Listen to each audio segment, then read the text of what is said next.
Hello and welcome to the 158th episode of the hot issue. दोस्तों, जैसा कि आप जानते हैं, कल सुबह 16 तारीख को पाकिस्तान के वजीर खारजा शाह महमूद कुरैशी मिस्र के दौरे पर 3 रोज़ा दौरे पर मिस्र जा रहे हैं, काहिरा। अब अचानक ये जो मिस्र का दौरा है वो भी 3 रोज़ा दौरा। आमतौर पे एक दिन का दौरा होता है, एक दिन ये पहुंचते हैं, अगले दिन मीटिंग करते हैं, तीसरे दिन ये वापस आते हैं। लेकिन ये वहाँ जा रहे हैं, 3 दिन क्याम करेंगे और फिर ये चौथे दिन वापस आएंगे, 5वें दिन। तो 3 रोज़ा दौरा जो है ये बड़ा सिग्निफिकेंट है और मैं इसके ऊपर थोड़ी सी रोशनी डालना चाहता हूँ कि आखिर ये मिस्र लेने क्या जा रहे हैं।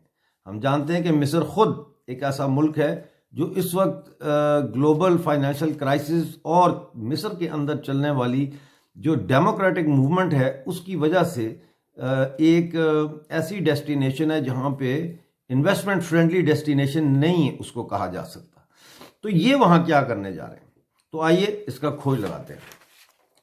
सबसे पहले तो मैं आपको ये बताऊं कि ये जो शाह महमूद कुरैशी हैं, ये मिस्र के वजीर खारजा की बज़ाहिर यानी अपेरेंटली उनकी दावत पर जा रहे हैं। ठीक है, वो दावतनामा आया होगा वहाँ से, लेकिन इसका मकसद ये है कि मिस्र में काहिरा में बैठ के इजराइल के लोगों के साथ गुफ्तगू की जाए तजारत और सिफारत के बारे में।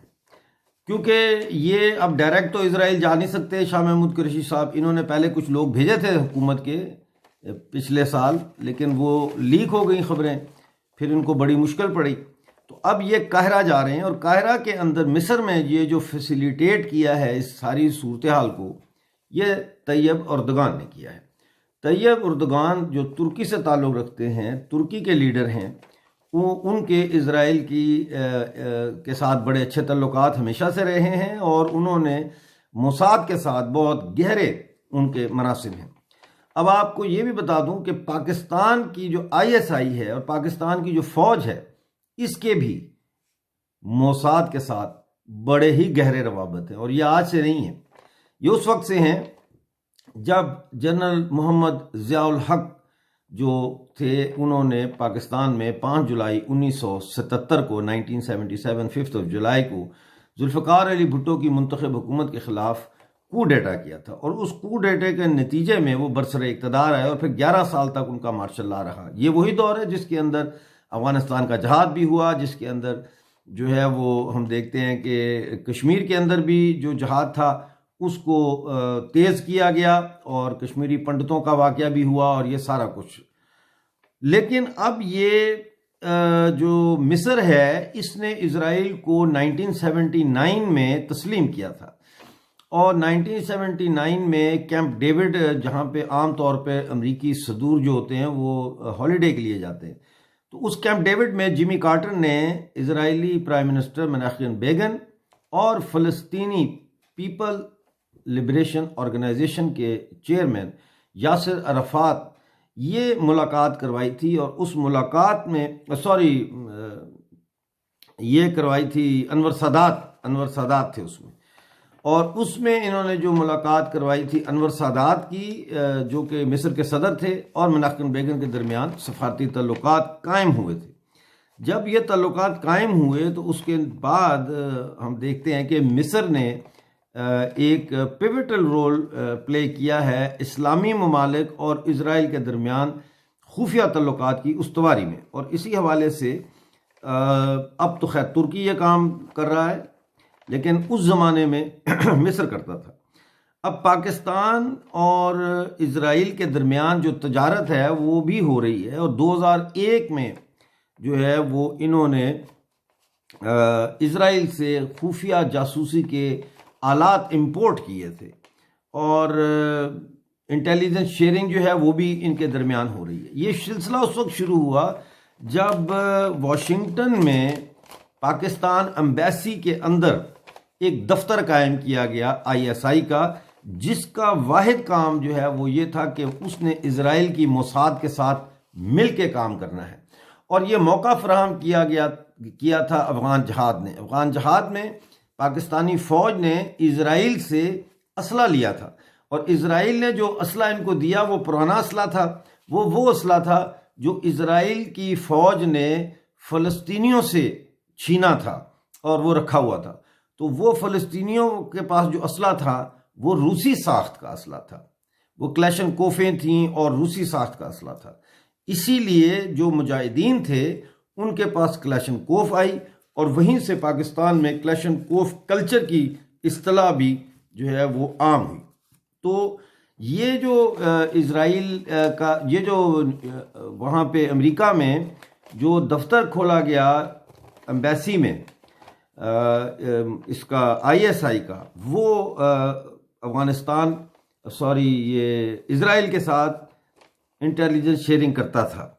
और अफगान वॉर के दौरान इज़राइल ने पाकिस्तान को जो असला दिया उसकी मैं आपको तफसील बता चुका हूँ।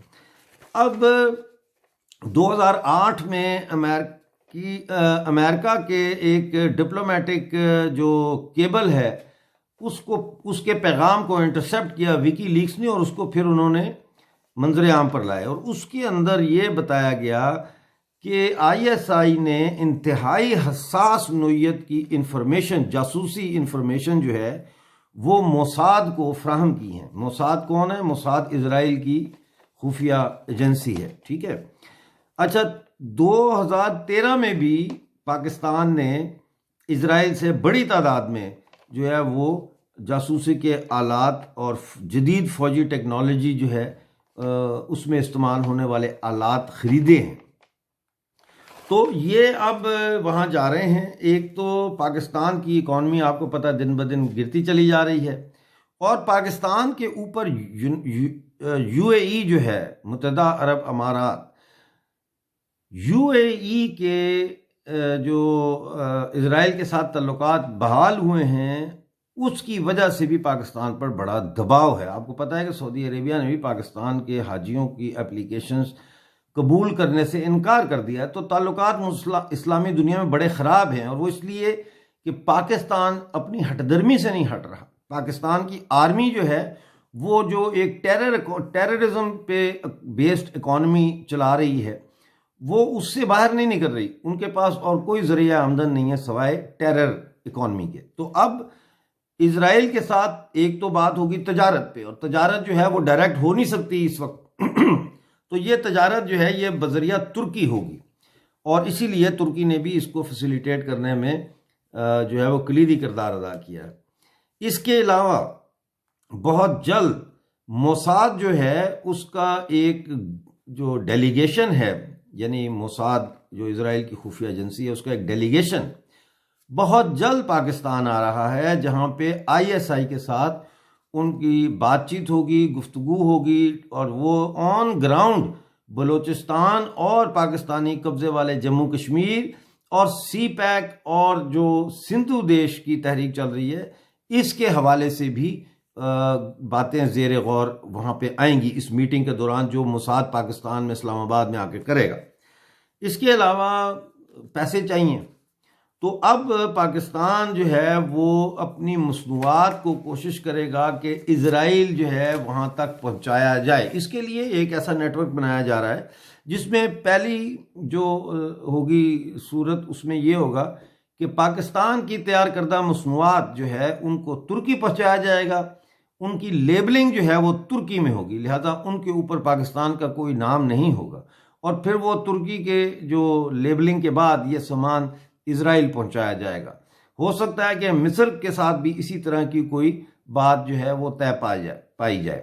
तो पाकिस्तान इस तरीके से इजराइल से अब माली इमदाद का भी जो है वो बन रहा है, यानी कि माली इमदाद के लिए भी कोशिश कर रहा है कि वो इजराइल जो है वो अब इनको माली इमदाद दे। और उसके लिए जो है वो पाकिस्तान क्या सौदेबाजी करता है ये इस वक्त तो मेरे लिए गैस करना बहुत मुश्किल है, लेकिन जाहिर है कि जब तक सफारती तल्लुकात एलानिया तौर पर पाकिस्तान कायम नहीं करता उस वक्त तक बैकडोर डिप्लोमेसी के ज़रिए और बैकडोर ट्रेड जो है उसके ज़रिए जो है इजराइल के साथ बाकायदा जो है अब तल्लुकात कायम होने जा रहे हैं। और यही वजह है कि जो पाकिस्तान के वज़ीर ख़ारजा शाह महमूद कुरैशी वो 3 दिन के लिए मिस्र गए।